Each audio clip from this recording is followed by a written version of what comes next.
मार्क्सवादी कम्युनिस्ट पक्षाच्या वतीनं पक्षाच्या दत्तनगर येथील जिल्हा मध्यवर्ती कार्यालयात छत्रपती शिवाजी महाराजांच्या जयंतीनिमित्त अभिवादन करण्यात आलं।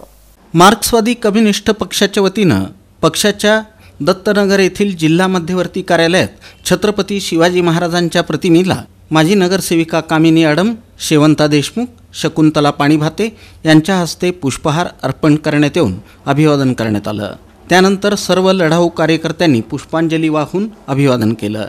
यावेळी माकपचे रंगप्पा मरेड्डी, दीपक निकंबे, मुरलीधर सुंचू, अखिल शेख, अभिजित निकंबे, अशोक बल्ला, नरसिंह मेहत्रे, विजय हरसुरे, बाळकृष्ण मल्ल्याळ, सनी शेट्टी, नरेश दुगाणे, वीरेंद्र पद्मा, बाबू कोकणे, लिंगव्वा सोलापुरे, रवींद्र गेंट्याल, मल्लेश कारंपुरी, चंद्रकांत मंजुळकर आदींची उपस्थिती होती। ॲडव्होकेट अनिल वासम यांनी अभिवादन कार्यक्रमाचं सूत्रसंचालन आणि आभार व्यक्त केले। 18 पगड जातींना एकत्रित घेऊन चालणारा राजा होता। रयतेच्या, शेतकऱ्यांच्या, महिलांच्या सुरक्षेची काळजी घेणारा